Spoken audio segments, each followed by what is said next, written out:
مرحبا، معكم الكاتبة رشا بركات، معدة ومقدمة برنامج صالون رشا عبر بودكاست حركة الشبيبة اليافية.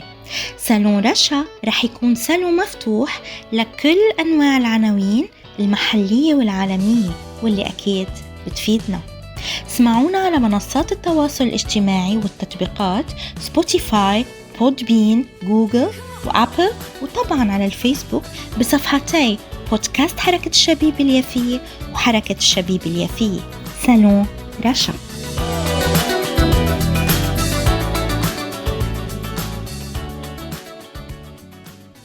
Hello everybody, all listeners in all over the world, Arabs and non-Arabs people, from my program Salon Rasha in podcast حركة الشبيبة اليافية YYMA Yafa Youth.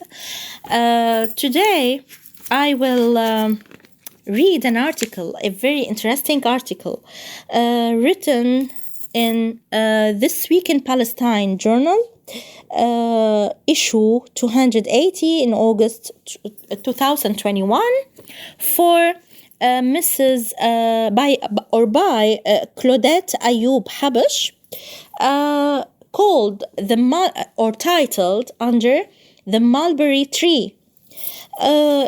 First of all, Claudette Ayoub Habash was born in Talbiye, in Jerusalem.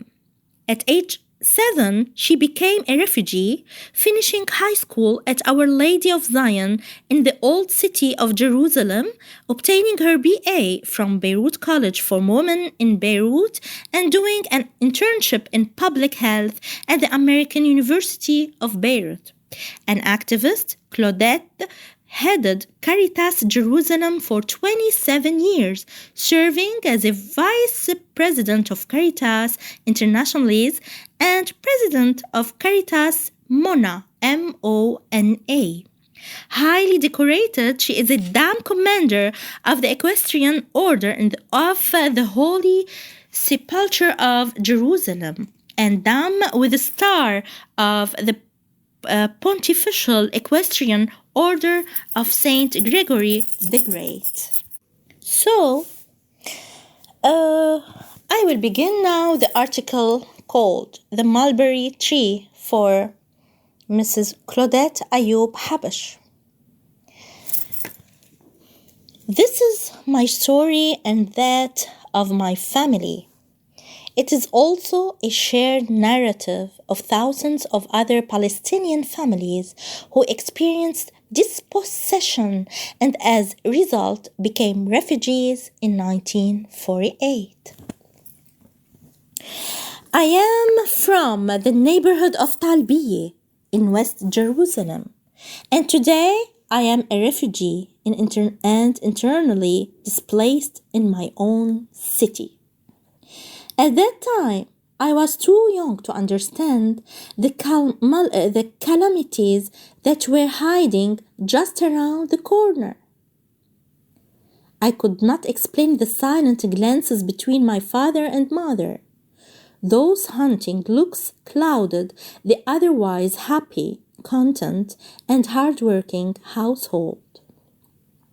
All I knew was that my parents took us to our winter home in Jericho for our security, a word I did not grasp then, as I had all the safety I needed provided by my family. You see, our home was the second building next to St. Antonio Convent, which was at that time the headquarters of the British Army.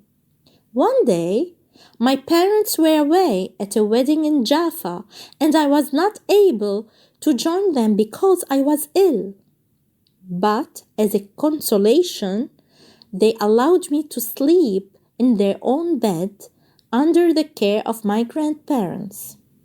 That night, a bomb planted in our garden exploded, shattering and breaking all the windows. I remember being terrified, covered in glass, and my uncle wrapping me in a blanket and running outside. When I was older, my parents told me the full story according to the British investigation. The Haganah planted the bomb as a warning to the British to conduct a thorough search. My family rented a studio to a Jewish student who apparently belonged to the Irgun. His mission was to detonate a bomb which was found under his bed and which was huge enough to destroy our home and the nearby house and convent. While taking refuge in Jericho, my father started to repair the damage so that we could return. One day, soon afterwards, we learned that we would not be allowed to go back. Through it all, I cried non-stop. I wanted my only doll that was left behind in Talbiye. I could not comprehend why my father, my rock, the symbol of strength and power, who never denied me anything, could not grant me my simple wish. Through shattered lives and shattered dreams, I will always wonder who hugged me or who hugged my doll and slept in the comfort of my bed. It pains me till today to remember how my parents had to rebuild their lives, how hard they worked, and the sacrifices they made to make us feel safe and secure. A few months after the war of June 1967, my mother-in-law, Jamili Kalis Habash, also a refugee from Talbiye, called me one afternoon to ask me to pick her up early the next day. Without asking, I assumed she wanted a ride to one of her volunteer activities that were much needed after the devastation of another war. I arrived at her house only to find her elegantly dressed and looking majestic. She entered the car with a very solemn face and in a gentle yet demanding voice. She said, "Drive. We are going home," in a voice that betrayed my emotions. I told her that I didn't know the way. She gave the initial directions, but once we arrived at the King David Hotel, I was overwhelmed with memories, with images, even the familiar smells of my childhood unjustly robbed from me. The fountain in my garden, the sound of the water, our afternoon snack known as asroni in Arabic, and thousands of other details made my heart beat stronger and my eyesight blur with tears. I was amazed at how my mother-in-law remained composed, but I did not need her to show me the way. I, too, was going home, but as a stranger. Driving up towards Salami Square, the Habash home came into full view. Taking a deep breath, my mother-in-law uttered triumphantly in Arabic, "Thank God! Thank God!" My brusque response was, "Why? Because the stones are there?" Her answer was, "You'd better shut up."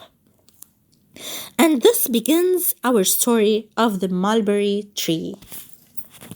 On the day that my late husband Isa was born, June 19, 1932, his father Tawfiq Habash planted a mulberry tree in the garden of his Talbiye home as a symbol of gratitude. He nurtured both his son and the tree. Many gatherings were held with family and friends under the shade of the mulberry tree, especially in the early summer to enjoy succulent fruit. The tree became a symbol to the family and a living hope of return as the tree continued to bear fruit in abundance. It was exactly what my mother-in-law wanted to see.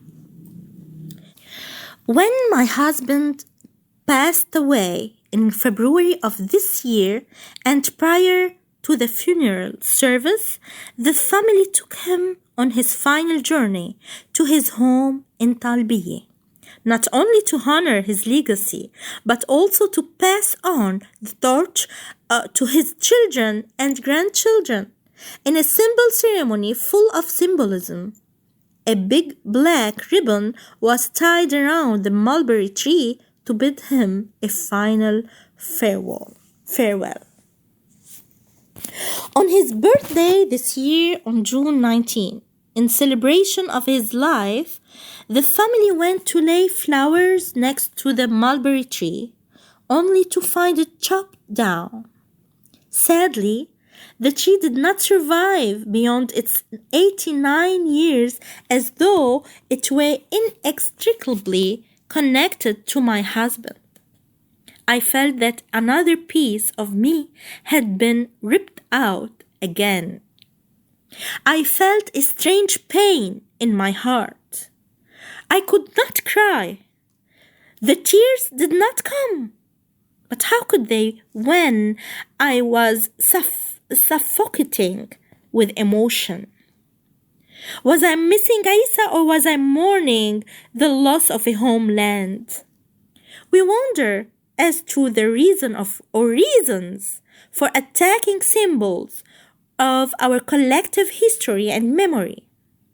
Is a tree with a black ribbon a threat to the existence of the families who live in our homes, which were taken away from us, the rightful owners, in 1948? I wonder. My grandsons found green shoots on the side of the trunk, as if the tree were saying, I refuse to go away. I will stand as a testimony to the injustice. They took shoots in an attempt to try to regrow the tree, and hopefully one day they will plant it where its mother once stood in resilience. Even after 73 years, the injustice prevails, and though those years seem so long ago, the memories and pain are still alive. As long as our story and our cause are just and right, my children, grandchildren, and great-grandchildren will continue to tell the story of the immortal mulberry tree. This is the article, the fantastic and very impressive article called or titled The Mulberry Tree for Mrs. Claudette Ayoub Habash. Thank you all. We will all as Palestinians continue to say the true story of Palestine. Salon, Rasha.